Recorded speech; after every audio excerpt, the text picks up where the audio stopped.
Bonjour à tous, je suis Audrey Fessal, heureuse fondatrice de la marque de joaillerie Courpré. Pour ce premier épisode de la joaillerie expliquée à mamie, je vais vous parler des différences qu'il y a entre la bijouterie et la joaillerie, deux mondes très proches mais pourtant bien distincts. La bijouterie, c'est un terme assez vaste qui regroupe pas mal de différents types de bijoux. On a les bijoux fantaisie, les bijoux en or ou en argent, les bijoux plaqués or, plaqués argent, les bijoux en vermeil. Bref, pour ainsi dire, c'est l'ensemble des produits qui peuvent être vendus chez un bijoutier.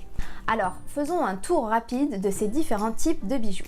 Tout d'abord, il y a les différents types d'or. Il faut savoir que l'or est un alliage de trois métaux différents, l'or pur, l'argent et le cuivre. C'est le pourcentage de ces différents métaux qui va faire que l'on obtient de l'or 24 carats, 18 carats, 14 carats ou 9 carats, ou encore que l'on obtient différentes couleurs d'or comme l'or jaune, l'or blanc, l'or rose ou rouge, ou des plus funky comme l'or vert.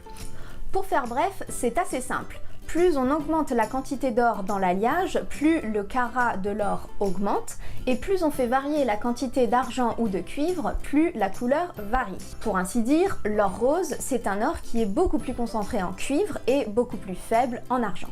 Passons maintenant aux bijoux plaqués or. Ils inondent le marché depuis des années et pour cause, ils sont nettement moins chers que les bijoux en or et tout aussi jolis et tenaces dans le temps. Enfin presque, car à l'origine de ce qu'on appelle plaqué or ou doré à l'or fin, il y a un procédé par électrolyse. Coucou les cours de physique-chimie! Cette méthode permet d'appliquer une fine couche d'or d'environ 3 microns sur votre bijou. Le problème, c'est que cette couche d'or n'est pas éternelle et peut s'estomper dans le temps. Vous verrez alors apparaître le métal d'en dessous qui n'a en général pas la même couleur et qui va mal réagir avec l'eau, avec votre transpiration ou encore avec le pH de votre peau. Bref, pas cool. Pour finir notre tour rapide de la bijouterie, on a la bijouterie fantaisie. Et bien là c'est simple, il s'agit de tous les bijoux qui sont fabriqués dans d'autres matériaux que les métaux précieux. Plastique, acier, laiton, bois, tissu, etc.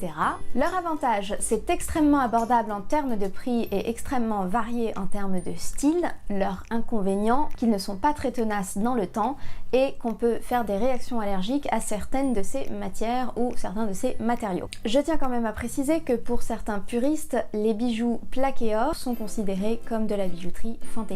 À chacun son appréciation. Maintenant que l'on a bien parlé de la bijouterie, penchons-nous alors sur la question que vous attendez tous, et la joaillerie dans tout ça. Eh bien, la joaillerie, c'est un peu l'art noble de la bijouterie. Le Larousse en parle très bien comme étant l'art qui consiste à mettre en valeur des pierres précieuses ou pierres fines, perles ou minéraux, tout en tirant parti de leur éclat, de leur couleur ou de leur forme. La joaillerie, en somme, c'est un bijou en métal précieux ou en matériaux précieux, ça se discute, qui met en valeur des pierres de couleur ou des diamants. Ok, mais alors, dans tout ce bazar, on fait comment pour choisir notre bijou? Vous l'aurez compris, il y en a pour tous les goûts. Et le plus simple avant de choisir, c'est de se baser sur certains critères décisifs. Le premier, quelle est l'occasion et quel bijou sera le plus approprié à celle-ci? On ne va pas offrir le même bijou à un anniversaire de mariage ou à un baptême que le bijou qu'on va offrir à sa meilleure amie le jour de ses 25 ans. 2. Pour quel type de personnes? On a celles qui prennent extrêmement soin de leurs affaires et on a les autres. Il faut vraiment savoir, en toute honnêteté, si par exemple vous achetez un bijou fantaisie, une bague, mettons, est-ce que vous êtes prêt à l'enlever tous les jours pour aller vous laver les mains? Les bagues fantaisie craignent en général l'eau. À vous de voir. Et enfin, 3, il y a la question du budget et là, libre à vous de décider. En général, ça dépend souvent de l'occasion.